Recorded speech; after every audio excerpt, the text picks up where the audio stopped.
듣는 사람들이 자신들의 귀를 의심했습니다.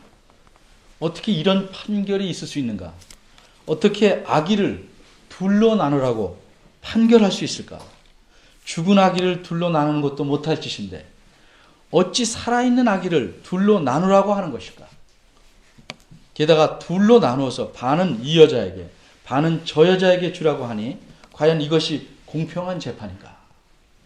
물건이라면 모를까? 아기에게 어떻게 그렇게 할 수 있을까? 물건을 서로 자기 것이라고 우길 경우에는 정말 누구 것인지 분간할 수 없을 때 두 사람이 반씩 갖는 것은 그나마 공평할 수 있을 것입니다. 그러나 사람에 대해서는 그렇게 할 수 없는 것입니다.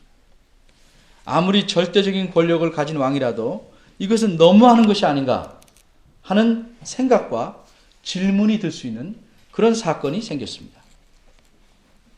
오늘 설교 본문은 우리가 유년주일학교 때부터 들어온 이야기입니다. 그래서 새삼스럽게 설명을 달지 않아도 웬만큼 알만한 내용입니다. 뒤늦게 교회를 다닌 분들도 솔로몬과 연관해서 한두 번쯤은 들어보았음직한 내용입니다. 제가 이 본문을 갖고 처음 설교한 것은 매우 오래전입니다. 제가 일하던 학교에서였습니다. 그리고 이 설교의 내용은 책으로도 출판됐습니다. 그러나 우리 교회 교인들이라고 해서 제가 쓴 책을 다 사서 보는 것도 아니고 또 그러라고 할 수도 없는 일입니다. 하지만 우리 교회 교우들도 이 본문의 의미를 알아야 할 필요가 있다고 생각합니다. 그래서 저는 이 본문으로 다시, 그러나 우리 교회에서는 처음으로 설교를 하게 된 것입니다. 자신의 육체를 팔아 생계를 유지해야 하는 한 여인이 있었습니다. 이 여인이 아기를 낳았습니다. 그런데 하루는 이 여인이 아침에 일어나서 자기 아이에게 젖을 먹이려고 보니 아기가 죽어 있었습니다. 하룻밤새에 아기가 죽다니 이럴 수가 있을까? 믿을 수가 없었습니다. 죽은 아이를 이 여인은 찬찬히 뜯어봅니다. 그 아이는 자기의 아이가 아니었습니다. 자기 아이는 옆에서 잠자고 있는 여인의 품속에 들어있었습니다. 이런 전후 사정을 생각해 보니 여인은 이렇게 결론을 내릴 수밖에 없었습니다. 저 못된 계집이 자다가 미련스럽게 자기 아이를 깔아 죽이고 꾀를 내서 아기를 바꿔치기 했구나. 죽은 아기를 내 품에 누이고 살아있는 내 아기를 자기 품에 끼고 자는 것이구나. 그래서 이 여인은 자기 아기를 도로 내놓으라고 요구합니다. 하지만 그렇게 목된 여인이 아기를 바꿔치기 한 것을 인정할 리가 없습니다. 불행히도 집에는 아무도 없어서 아기를 잃어버린 이 여인의 편을 들어줄 사람이 없었습니다. 그래서 이 여인은 이 억울한 일을 해결해 달라고 솔로몬 왕에게 나온 것입니다. 왕에게 나온 이 억울한 여인은 자기의 사정을 이야기합니다. 이것이 오늘 본문 16절에서 21절까지의 내용입니다. 이처럼 원고 측의 진술이 끝나자 22절을 보니까 피고 측은 완강하게 원고 측 주장을 부인하고 나섭니다. 결코 그렇지 않다. 살아있는 아기가 내 아기고 내 아기는 원래부터 죽은 아기다. 이 말은 결국 내가 내 아이를 죽여놓고 내게 뒤집어 씌우고 있다 하는 뜻입니다. 이런 말을 들은 아기의 진짜 엄마는 우라가 치밀어올 수밖에 없습니다. 그 못된 계집은 이왕 거짓을 한 바에는 끝까지 밀고 나가는 것이 상책이라고 생각한 듯 원고 측의 이야기를 강하게 부정하는 일을 거듭합니다. 그래서 왕 앞에서 이런 주고받는 논쟁이 진행됩니다. 그러자 23절에서 왕은 원고 측과 피고 측의 주장을 확실하게 정리하여 말한 후에 이렇게 판결을 내립니다. 24절과 25절 우리가 읽은 내용입니다. 칼을 가져다가 살아있는 아기를 둘로 나눠서 두 여인에게 반씩 주어라. 이렇게 무모하고 잔인한 판결이 있을 수 있는가? 우리들의 생각에도 지혜롭다는 솔로몬 왕이 지혜롭기는커녕 몰인정하고 잔인하게 보입니다. 이 재판 이야기가 여기서 모두 끝나는 것이라면 과연 솔로몬 왕은 매우 잔인하고 그의 판결은 지독히 미련합니다. 그러나 이 판결은 겉보기와는 다른 참으로 지혜로운 판결이었습니다. 왜냐하면 솔로몬 왕은 그들의 반응, 즉 어머니라면 마땅히 가져야 할 아기에 대한 애정, 모정을 미리 계산하고 이런 판결을 내렸기 때문입니다. 아기를 둘로 나누라는 판결은 최종적인 판결을 내리기 위한 조치였습니다.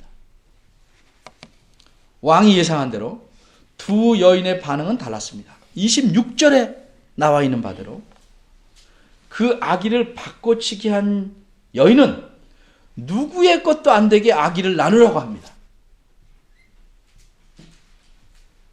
못 먹는 감 찔러나 보자는 심보, 그것보다 더 고약한 마음입니다. 아기를 나누는 것이 한 생명을 죽이는 것임을 당연히 잘 알고 있음에도 불구하고 이 못된 여인은 왕의 판결대로 아기를 둘로 나누라고 주장합니다. 반면에 아기의 어머니는 아기에 대한 마음이 불붙어서 차라리 바꿔치기한 여인에게 아기를 줌으로써 아기의 목숨만이라도 살려보려고 합니다. 그래서 왕에게 간절히 간청합니다. 제가 이 아기에 대한 친권을 포기할 테니 제발 이 아기를 죽이지 말아 주옵소서. 이런 두 여인의 반응을 본 왕은 27절에서 이제 최종적인 판결을 내립니다. 원고측이 이 아기의 진짜 어머니다. 아기를 주지 말고 그 여인에게 돌려주도록 하라.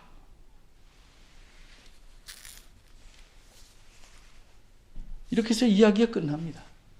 그런데 우리가 이 아기를 바꿔치기 한 재판 사건에서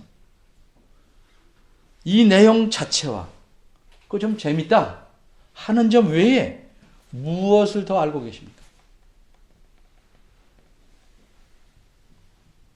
이 이야기는 한낱 성경 동화에 그치는 것입니까?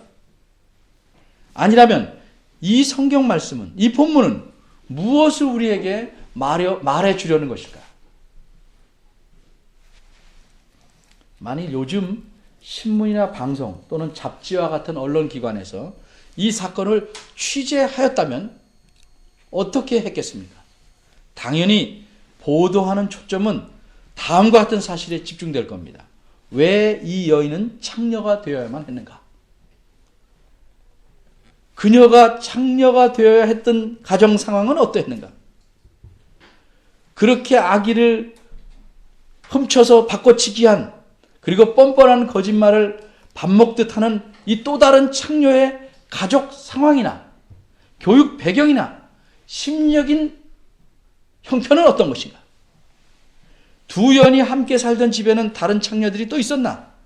있었다면 몇 명이 더 있었고 하필 왜 그날에는 아무도 없었을까? 그 아이의 진짜 아버지는 누굴까? 그리고 유죄 선고를 받은 이 창녀는 어떤 형벌을 받았는가? 등등 듣는 사람들의 궁금증을 모조리 풀어주려고 온갖 정보를 다 제공할 것입니다. 그러나 성경은, 이 이야기의 기록자는 이런 독자들, 청중들, 우리들의 궁금증을 풀어주지 않습니다. 그렇다면 기록자가 이 이야기를 기록한 목적은 무엇일까요? 이 이야기를 우리가 제대로 이해하려면 이 이야기를 하나의 재밌는 들을거리로 떼내서 생각할 것이 아니고 이 이야기가 놓여있는 문맥에 비추어서 생각해 봐야 할 것입니다. 먼저 이 이야기의 앞문단 내용을 살펴보겠습니다. 여러분의 성경에 동그라미가 표시된 3장 4절부터 15절까지가 오늘 본문의 앞문단입니다. 앞문단의 내용도 여러분이 대부분 잘 알고 있으며 더구나 올해 첫 주일에 제가 설교했기 때문에 가급적 겹치지 않게 설명하려고 합니다. 하지만 오늘 본문을 이해하는데 필요한 부분은 다시 말씀드릴 수밖에 없습니다. 솔로몬은 기브온이라는 곳에 가서 하나님께 제사를 드리고 나니까 그날 밤에 꿈에 하나님께서 솔로몬에게 나타나셨습니다. 그리고는 말씀하시기를 내가 내게 무엇을 줄까? 너는 구하라. 이렇게 말씀합니다. 5절 말씀을 직역하면 3장 5절 말씀을 직역하면 무엇이든지 구하라. 그러면 내가 주리라 하는 뜻입니다. 그래서 솔로몬은 하나님의 신실하심과 은혜로우심에 감사하면서 6절입니다. 지혜로운 마음을 달라고 간구합니다. 10절입니다. 이런 간구를 들으신 하나님께서는 매우 흡족해 하셨습니다. 솔로몬이 무엇이든지 구하면 주겠노라고 말씀하신 하나님께 그 어떤 것보다도 지혜로운 마음을 구한 이유는 무엇입니까? 그는 장수, 오래 사는 것도 구할 수 있었고 부를 구할 수도 있었습니다. 심지어 자기 원수의 생명을 달라고 할 수도 있었습니다. 그러나 그는 그런 간구를 하지 않았습니다. 왜 그랬습니까? 그는 일반 사람과 달라서 오래 사는 일에 관심도 없고 부유해지는 일에도 초월했고 자기 원수의 멸망을 바라지 않을 만큼 사랑이 넘치는 거룩한 사람이었기 때문일까요? 그런 사람이라고 여러분들은 생각할지 모르겠지만 정작 솔로몬 자신은 자기가 그렇게 훌륭한 사람이라고 평가하지 않습니다. 그럼 그 이유는 무엇일까? 솔로몬 자신이 한 말에서 우리는 그 이유를 찾아야 합니다. 솔로몬은 7절과 8절에서 그 이유를 말합니다. 7절입니다. 7절을 직역하면 거기서 솔로몬은 이렇게 말합니다. 여호와 나의 하나님이시여 당신께서 당신의 종을 자신을 왕이 되게 하셨습니다. 즉 솔로몬은 하나님을 자신의 하나님이고 자신과 하나님과의 관계는 주인과 종이라는 사실을 인식하고 있었습니다. 그리고 자신이 왕이 된 것은 하나님께서 하신 일임을 분명히 알고 있었습니다. 이어서 그는 자신을 가리켜 작은 아이라고 말합니다. 작은 아이. 학자들은 생각하기를 이때 솔로몬의 나이를 약 20세 정도로 추정합니다. 그렇다면 작은 아이란 나이 어린 젊은이를 의미할까요?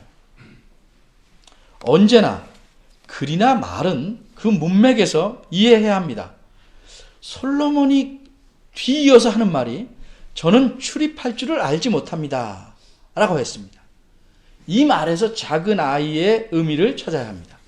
여기서 출입할 줄 모른다는 것은 단지 문으로 들락날락 하거나 왔다 갔다 할 줄 모른다는 뜻이 아닙니다. 이것은 일상적인 행위를 능숙하게 할 줄 모른다는 관용적인 표현입니다. 난 놓고 기억자를 모른다 하는 것이 정말 모른다, 무식하다 하는 뜻처럼 출입할 줄 모른다는 말은 자기에게 주어진 일을, 일상적인 일을 능숙하게 할 줄 모른다 하는 뜻입니다. 솔로몬은 이제 왕이 된 풋내기입니다. 그래서 왕이 해야 될 일상적인 직무를 행하기에는 미숙한, 경험이 적은 자라는 뜻으로 자기를 가리켜 작은 아이다 이렇게 일컬은 것입니다. 8절에서 솔로몬은 이렇게 말합니다. 그리고 당신의 종은 당신께서 선택하신 당신의 백성, 즉 너무 많아서 셀 수도 기록할 수도 없는 수많은 백성 가운데 있습니다. 직역한 표현입니다. 이 말은 솔로몬 자신이 왕으로서 다스려야 할 백성이 수없이 많고 큰 백성이라는 사실을 지적하는 겁니다. 그런데 이 말에서 분명히 드러나는 것은 자기가 다스려야 할 백성에 대한 인식입니다. 그는 자신을 가리켜 또다시 당신의 종, 우리말엔 주의 종으로 되어 있는데 당신의 종이라고 할 뿐만 아니라 그 백성을 가리켜 당신의 백성이라고 말합니다. 즉 내 백성, 솔로몬의 백성이 아니고 하나님 자신의 백성이라고 지칭합니다. 게다가 너무 많아서 셀 수도 기록할 수도 없는 수많은 백성이라는 긴 표현을 붙였습니다. 이 말은 단순히 많다고 하기에는 싱거우니까 말을 길게 늘여놓은 것이 아닙니다. 예를 들면 제가 만일 엄마가 섬 그늘에 굴 따라가면 이라는 노랫말을 말하면 그 다음에 노랫말에는 누가 등장하는지 알죠? 대부분 다 알 겁니다. 그게 모른다는 표정하지 마세요. 네. 너무 많아서 셀 수도 기록할 수도 없다는 것은 매우 자연스럽게 세 가지 비유적인 표현을 떠올리게 하는 것입니다. 그것은 수많이 많은 것, 수없이 많은 것, 땅의 티끌, 이미 성경에 나오는 표현입니다. 하늘의 별, 바닷가의 모래입니다. 이런 비유적인 표현들은 하나님께서 아브라함에게 그리고 이삭과 야곱에게 그리고 이들에게 그들의 후손이 그처럼 셀 수도 기록할 수도 없을 만큼 많을 것이다 를 약속하실 때 사용한 표현입니다. 솔로몬이 그런 표현을 염두에 두고 8절과 같은 말을 한 것은 자신이 다스려야 할 백성이 어떤 백성인지를 잘 알고 있음을 말한 겁니다. 그걸 드러낸 겁니다. 이 백성은 하나님께서 선택한 백성이고 하나님께서 오래전에 아브라함에게 약속한 바대로 신실하게 행해서 번성하고 창대케 만든 백성이고 그래서 하나님 자신의 백성이라는 사실을 고백하는 겁니다. 내 백성이 아니라 하나님 자신이 만든 백성이다 하는 사실을 고백하는 겁니다.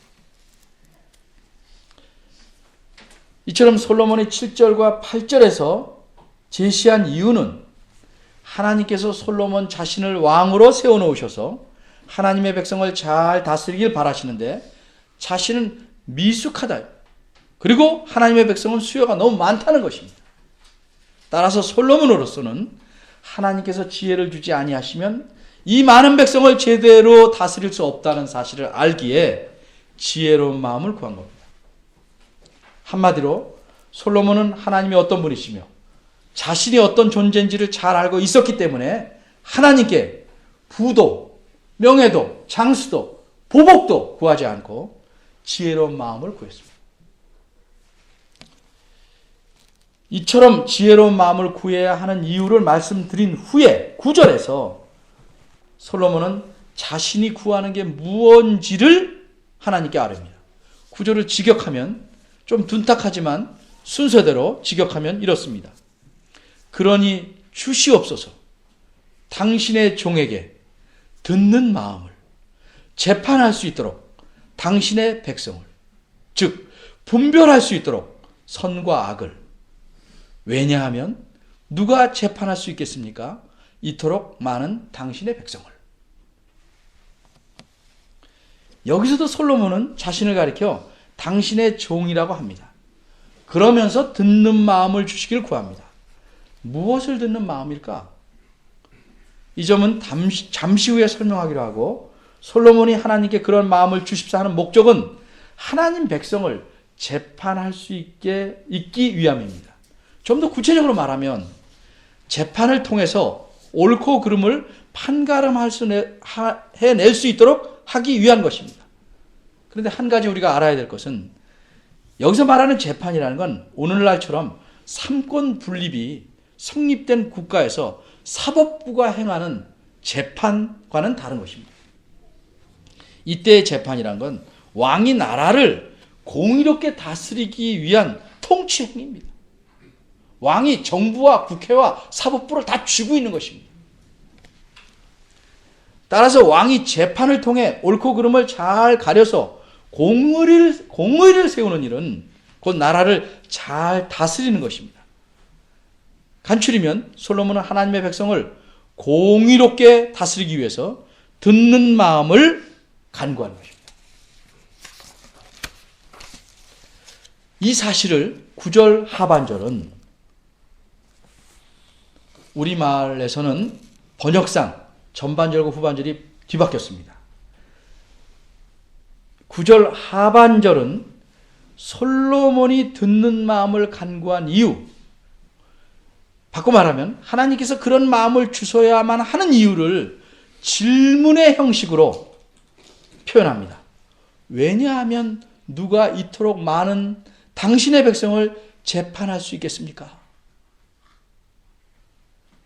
이 질문의 표현을 보통문으로 풀어보면 왜냐하면 왜 이런 걸 구하냐 하면 당신께서 듣는 마음을 주시지 않는다면 그 누구도 이토록 많은 당신의 백성을 재판할 수 없기 때문입니다 하는 뜻입니다. 그러면 솔로몬이 간구한 듣는 마음이란 무엇일까? 그것은 우리말 성경이 표현하고 있는 것처럼 단순히 지혜로운 마음일까? 틀리진 않지만 꼭 들어맞진 않습니다. 정확히 말하면 듣는 마음이란 주님이신 하나님 말씀을 듣는 마음입니다. 바꿔 말하면 하나님 말씀을 듣는 마음이니까 이 마음은 순종하는 마음을 가리킵니다. 솔로몬은 종이고 솔로몬의 주인은 하나님이십니다. 그러기에 종은 주인의 말씀을 잘 듣고 순종해야 주인의 뜻대로 다스릴 수 있는 것입니다. 그래서 그런 순종하는 마음을 구한 것입니다. 11절과 12절에 보면 하나님께서 솔로몬의 구하는 내용을 조금 다르게 말씀하시는 것 같습니다. 11절에서 하나님께서는 내가 송사를 듣고 재판의 건을 듣고 분별하기를 구했다. 이렇게 풀어서 말씀합니다. 우리말에서 지혜라는 말은 11절에 있는 지혜라는 말은 원문에는 나오지 않습니다. 그리고 12절에서는 지혜롭고 분별한 마음을 주겠다 이렇게 말씀합니다. 왜 이렇게 조금 다른가? 그것은 하나님께서 솔로몬이 무엇을 구하는지 정확히 아시기 때문입니다. 표현상으로 보면 솔로몬이 구하는 것은 주님의 말씀에 순종하는 마음입니다. 그런데 이런 마음을 구한 목적은 주님의 백성을 바르게 다스리기 위함입니다. 이것을 주님이 아시는 겁니다. 솔로몬은 먼저 자신이 주님의 말씀에 순종해야 백성들의 송사를 올바로 듣고 판단할 수 있겠다고 생각한 겁니다. 그래서 하나님께서는 11절에서 내가 송사를 듣고 분별하기를 구했다라고 그 목적을 지칭해서 말씀한 겁니다. 또한 이렇게 백성들의 송사를 올바로 재판하려면 주님의 말씀에 순종해야 올바로 판단할 수 있는 능력이 필요합니다. 그런 능력은 지혜롭고 분별하는 마음에서 나옵니다. 그래서 12절에서 하나님께서는 그런 마음을 주시겠다고 말씀한 겁니다. 지혜는 기본적으로 주님에게 순종하는 마음입니다. 그리고 이 마음을 갖게 되면 그 마음이 지혜롭고 분별력 있는 능력을 발휘하는데 이것이 지혜입니다. 그래서 이 말이 다 통하는 겁니다. 12절에서 하나님께서는 내가 내 말대로 해서 내게 지혜롭고 총명한 마음을 주노니 라고 말씀했는데 주노니 마치 주고 있는 것처럼 지금 엄밀히 말하면 주노니가 아니고 주었답니다. 주었다. 원문에는 직역하면 보라 내가 내 말대로 행했다. 보라 내가 내게 지혜롭고 총명한 마음을 주었다. 이렇게 말씀했습니다. 그러니까 하나님께서는 솔로몬이 듣는 마음을 구하자마자 그래 생각해보고 주겠다가 아니고 이미 구하자마자 그런 마음을 주셨습니다. 그리고 그런 마음이 이미 솔로몬 안에 들어있다는 사실을 지적하고 계신 겁니다. 이미 줬다.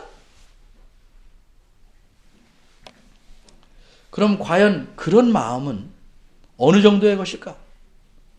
12절 하반절을 보면 솔로몬이 받은 듣는 마음이라는 것은 그래서 지혜로 발휘되는 이 듣는 마음은 전무후무한 것이라고 말합니다.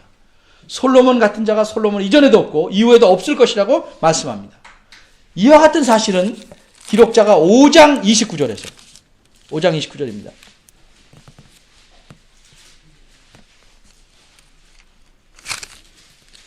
5장 29절, 4장 29절, 죄송합니다. 4장 29절에서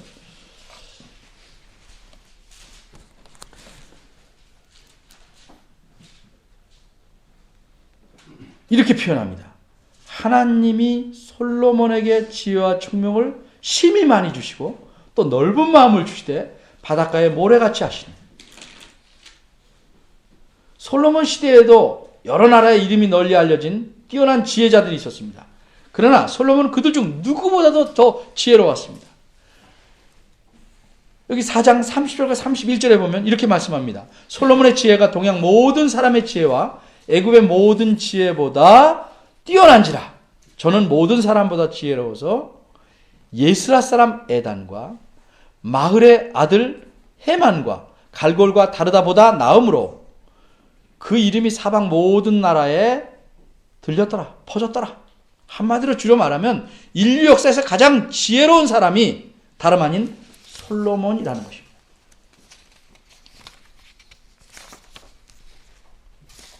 다시 본문으로 돌아옵니다. 하지만 솔로몬의 지혜와 총명이 그처럼 무궁무진하다고 해도 그것을 과연 눈으로 볼 수 있는 것은 아닙니다. 실생활에서 드러나지 않으면 결코 알 수가 없습니다. 그래서 기록자는 솔로몬의 지혜가 얼마나 뛰어난지를 구체적으로 실제적인 예를 들어서 입증하려고 합니다. 바로 그 첫 번 예가 오늘 본문인 솔로몬 재판의 이야기입니다. 더욱이 기록자는 이 솔로몬의 재판이 백성들에게 끼친 영향도 언급함으로써 솔로몬의 지혜가 탁월함을 돋보이게 합니다. 28절입니다. 오늘 본문 28절에 이스라엘의 모든 사람들이 솔로몬 왕의 판결을 들어 알게 되었고 따라서 왕을 두려워하게 되었다라고 말하고 있습니다. 두려워한다는 것은 공포에 질려 있음을 뜻하는 것이 아니고 경외하게 되었다 하는 뜻입니다. 이처럼 왕을 경외하게 되는 이유는 무엇입니까?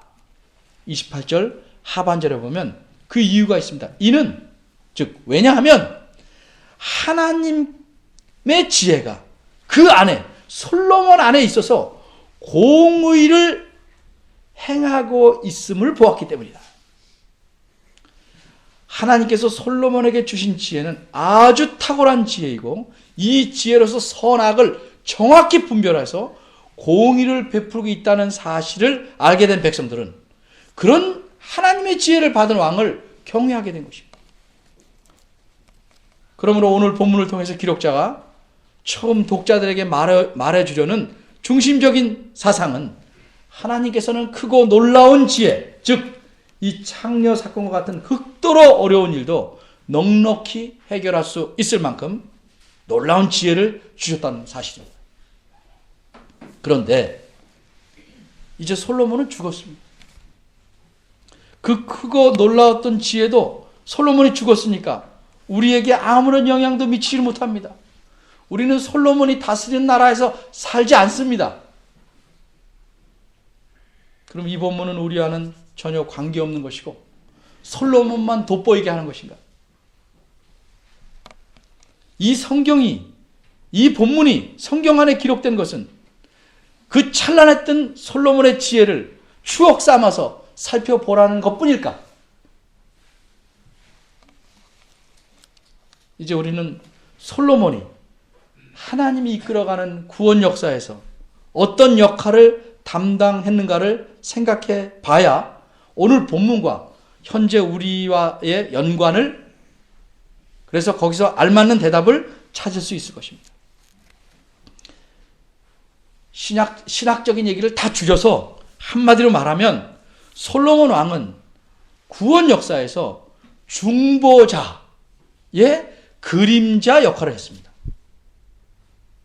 그림자라는 표현은 그림자가 있으려면 아무것도 없는데 그림자는 없죠. 이 실물이 있어야 그림자가 생기는 겁니다. 그림자라는 표현은 이 그림자의 실물 또는 실체가 있음을 전제한 것입니다. 솔로몬이 그림자였다는 것은 진짜 참 중보자가 있다는 겁니다. 그 참 중보자의 그림자 역할을 솔로몬이 한 것입니다. 3장 7절에 보면 솔로몬이 이렇게 말합니다. 여호와 나의 하나님이시여 당신께서 당신의 종을, 자신을 말하는 겁니다, 저의 아비 다윗 대신에 왕이 되게 하셨습니다. 직역한 겁니다. 여기서 주목해야 될 표현은 저의 아비 다윗 대신에 라고 표현합니다. 이것은 단순히 자기 아버지 다윗 왕을 계승했다는 것을 의미하지 않고 그 이상입니다. 6절에서 솔로몬은 하나님께서 다윗에게 약속하신 바대로 오늘날과 같이 저의 위에 다윗의 위에, 다윗의 보좌에 앉을 아들을 다윗에게 주셨나이다 라고 말했습니다. 이스라엘에서 왕이 되는 것은 그 왕 자신이 왕좌에 앉는 것을 뜻하지 않습니다. 특이하게 이스라엘에서 왕이 되는 것은 자기 왕좌에 앉는 게 아니고 모두 다 다윗의 왕좌에 앉는 것으로 이해합니다. 다윗의 왕좌, 다윗의 위, 다윗의 보좌가 갖는 독특한 의미 때문에 그렇게 표현합니다. 이제 하나님께서 솔로몬을 왕으로 세우셨다는 것은 다윗은 밀어내고 솔로몬 왕자를 딱 갖다 놓은 게 아니고 다윗이 죽었으니까 다윗의 보좌에 솔로몬을 앉힌 겁니다. 그 다음 왕은 죽은 사람 빼고 다윗의 보좌에 또 그 사람을 앉히는 겁니다. 그러기에 솔로몬은 그걸 잘 알아서 7절에서 다윗 대신에 왕이 되게 했다고 말하고 있는 것입니다. 그럼 다윗 대신에 왕이 된다는 건 무슨 뜻일까? 이 의미를 분명히 알려주고 있는 성경 구절이 역대상 29장 23절입니다. 여러분 성경으로 제 성경으로 654쪽입니다. 여러분 성경 그 아마 비슷할 겁니다. 654쪽. 역대상 29장 23절. 근데 좀 안타깝게도 역대상 29장 23절 654쪽 우리말 성경에는 이렇게 되어 있습니다. 솔로몬이 여호와께서 주신 위에 앉아. 우리말 성경에서는 이 의미가 좀 안타깝게도 덜 나타냈습니다. 그래서 제가 좀 직역합니다. 솔로몬은 자신의 아비 다윗 대신에 왕으로서 여호와께서 주신 위가 아니고 여호와의 보좌에 앉았다. 여호와께서 주시는 없습니다. 여호와의 보좌에 앉았답니다. 이 말에서 알 수 있는 것은 이제껏 다윗이 앉아있던 곳은 여호와의 보좌입니다. 여호와의 보좌에 앉아서 이스라엘을 다스려 왔으나 이제는 다시 솔로몬이 다윗이 전에 앉았던 여호와의 보좌에 앉았다는 사실입니다. 여호와께서 보좌를 주시고 여기 앉으라가 아니고 마치 여호와께서 자신의 보좌에 다윗을 앉히시고 다윗이 물러나고 솔로몬을 다시 앉혔다는 말입니다. 왜 이렇게 독특한 표현을 쓸까? 이스라엘 왕이란 자기 왕좌에 앉는 것이 아니고 여호와 하나님의 보좌에 앉는 것입니다. 왜? 이스라엘 왕은 중보자이기 때문입니다. 중보자란 하나님과 사람 사이에 이쪽 저쪽을 연결하는 다리 역할을 하는 사람이 아닙니다. 중보자라는 말 때문에 자꾸 중간에 있는 사람 이렇게 생각하면 오해입니다. 성경에서 중보자라고 하는 것은 하나님이기도 하고 사람이기도 한, 하나님 역할도 하고 사람 역할도 하는, 집합식으로 말하면 교집합에 해당하는 그런 역할을 하는 분입니다. 바꿔 말하면 하나님 보시기에 중보자는 하나님 백성 중에 한 사람이 아니고 그 백성 전체입니다. 동시에 하나님 백성이 보기에는 중보자는 하나님이 파견한 사람이 아니고 하나님 자신입니다.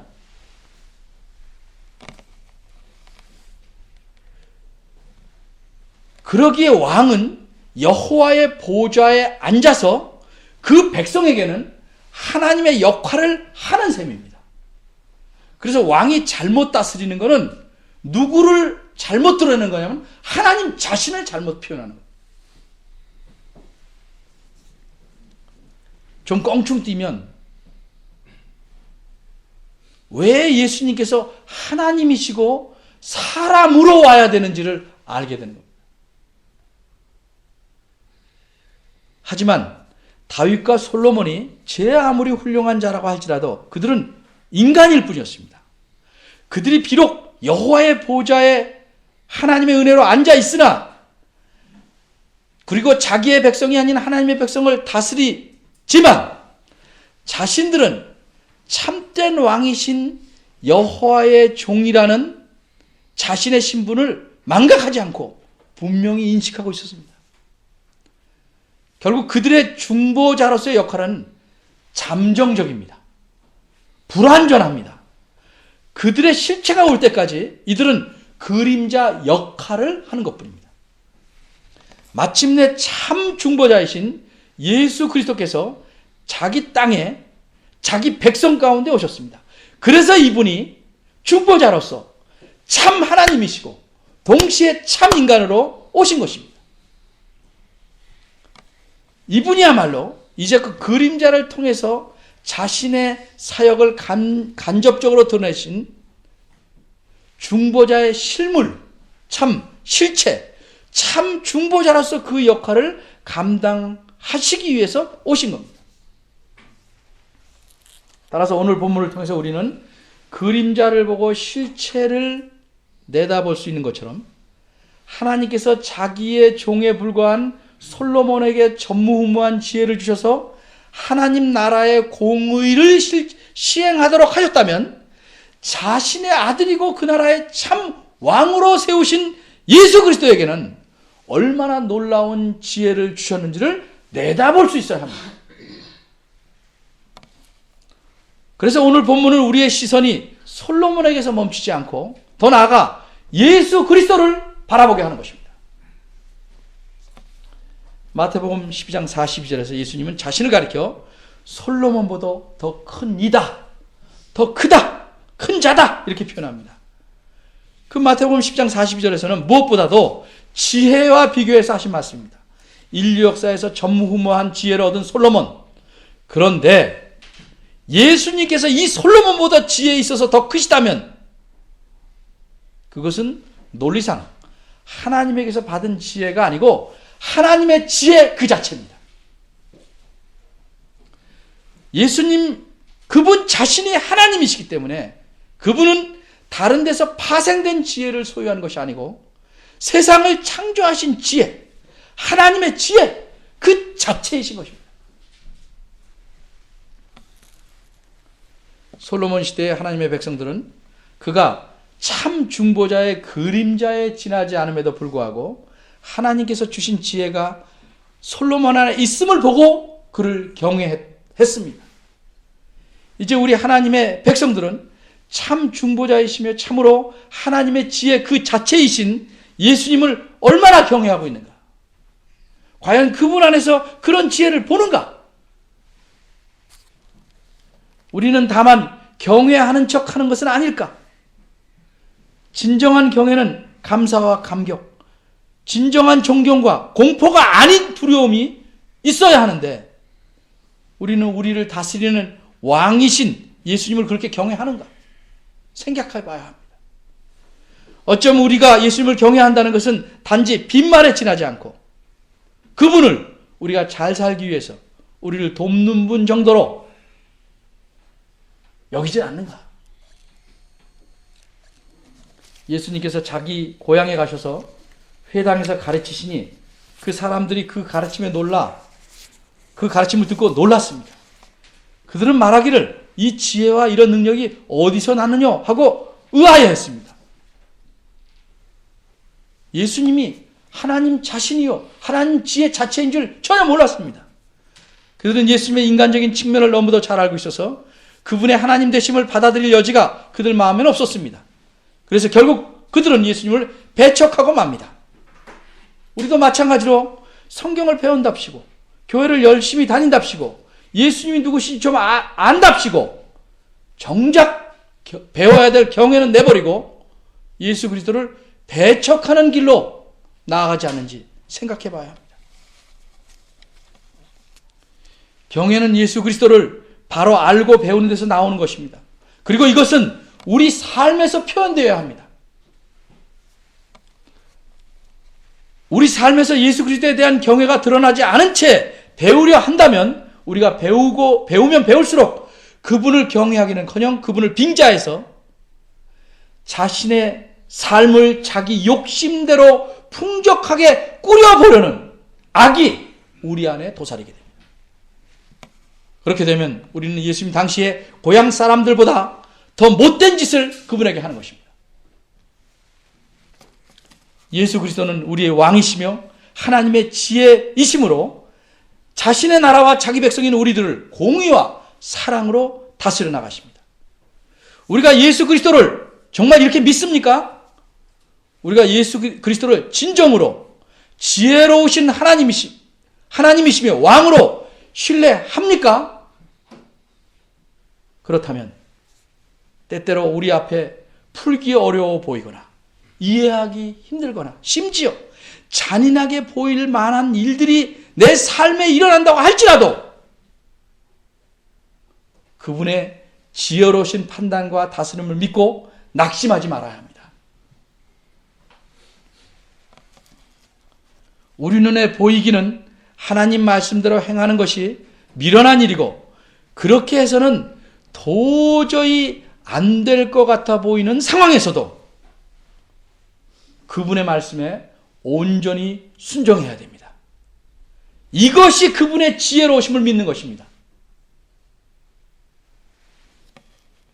우리 삶의 모든 상황에서 우리 시대에 맞지 않고 미련해 보이는 부분까지도 하나님 말씀에 순종하며 살아가야 합니다.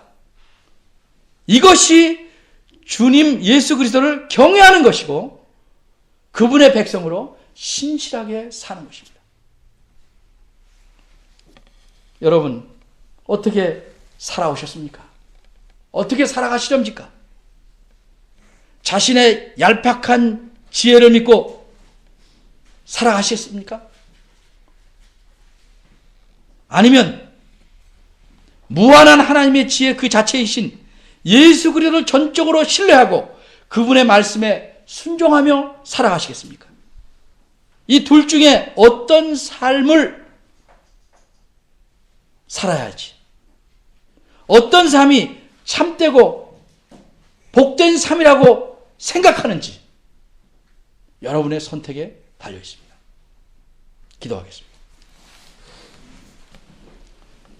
하나님, 이 험한 세상에 우리가 살지만 세상을 살아가는 지혜와 이 세상에서 하나님의 백성으로 거룩하게 살아가시는 모든 능력을 그리스도를 통해 얻도록 하나님은 그리스도를 이 땅에 보내셨습니다. 그리고 우리로 하여금 그분을 믿게 하셨나이다.